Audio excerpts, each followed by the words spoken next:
इस प्रश्न में क्या कह रहा है, दो घनों जिनमें से प्रत्येक का आयतन 64 सेंटीमीटर क्यूब है। दो घन दिया हुआ है, उनमें से प्रत्येक का जो आयतन है वो 64 सेंटीमीटर क्यूब है, के संलग्न फलकों को मिलाकर एक ठोस बनाया जाता है।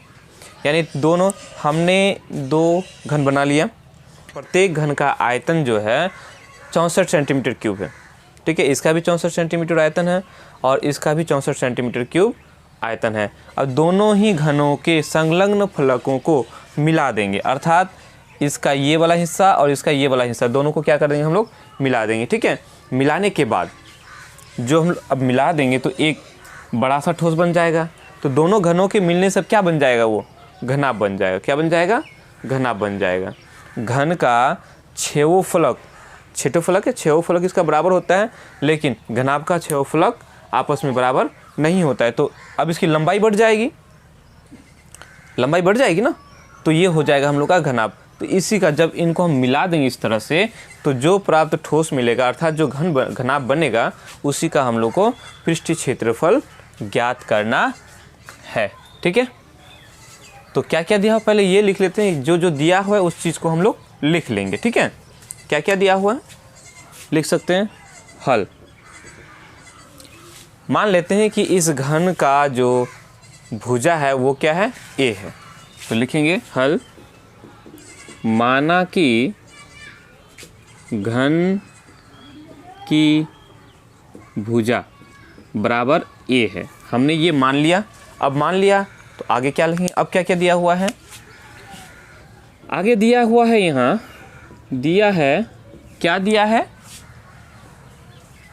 घन का आयतन दिया हुआ है हम लोग का, घन का आयतन दिया हुआ है ना, तो लिखेंगे दिया है घन का आयतन, घन का आयतन कितना है, 64 सेंटीमीटर क्यूब।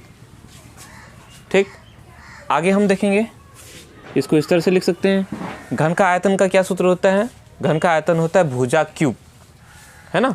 भुजा हमने क्या माना है, ए, तो हम लिख सकते हैं यहाँ ए क्यूब बराबर 64 सेंटीमीटर क्यूब हो जाएगा। अब हम क्या करेंगे, इसका जो घन है, पावर है, उसको हटाएंगे, है ना। जैसे ही इसका पावर, इधर का पावर को हटाएंगे तो हम क्या हो जाएगा, इधर में हम लोग ऐसे रूट लगाते हैं। ठीक है, क्या लगाते हैं, रूट लगाएंगे। यहाँ जो पावर है उसको हम लोग यहाँ लिखते हैं। ठीक, समझ में आ गया।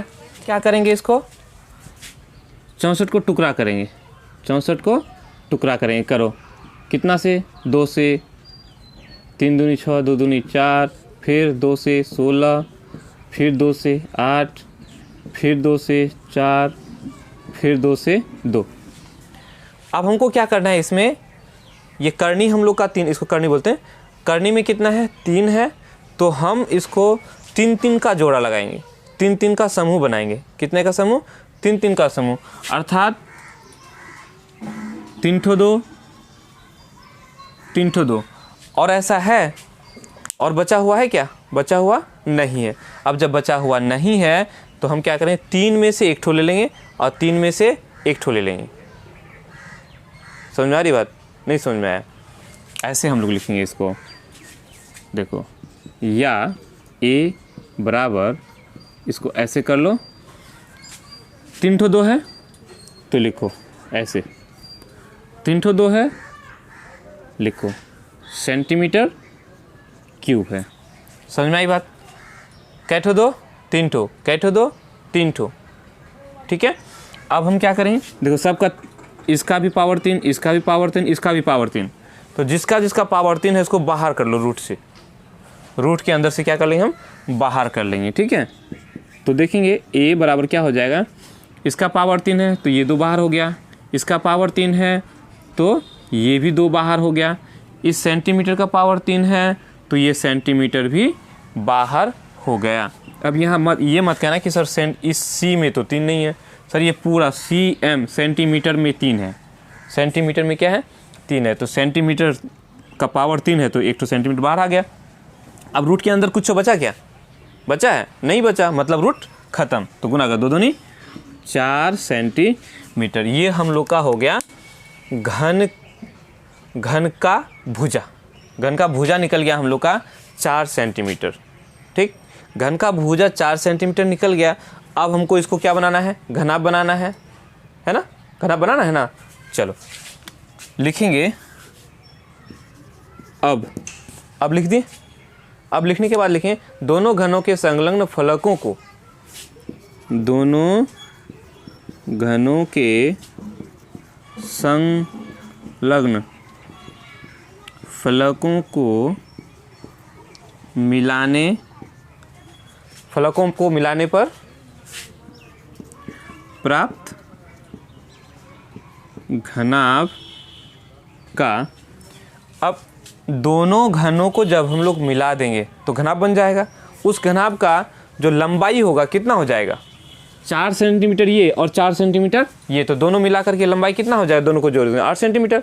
यानी कि घनाभ का जो लंबाई हो जाएगा वो क्या हो जाएगा, 4 सेंटीमीटर जोड़ 4 सेंटीमीटर बराबर 8 सेंटीमीटर हो जाएगा, है ना।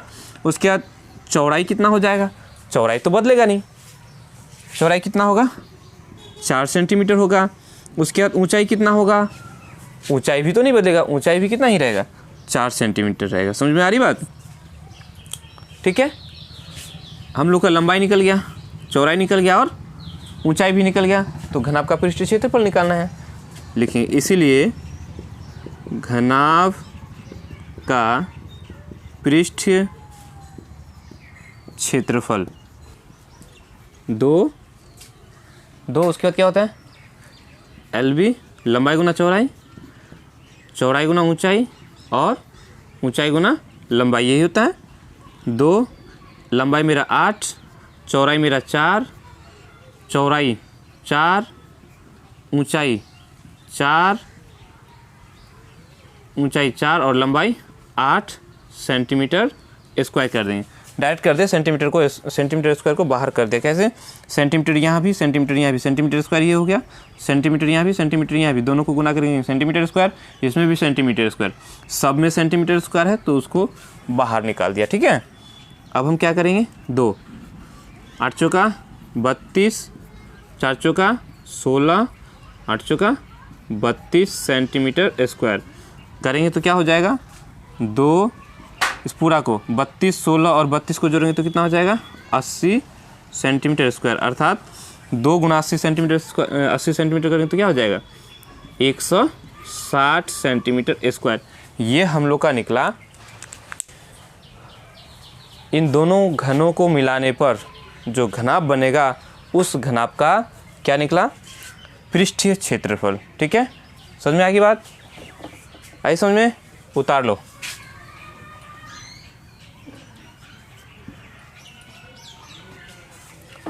उतार लो इसको।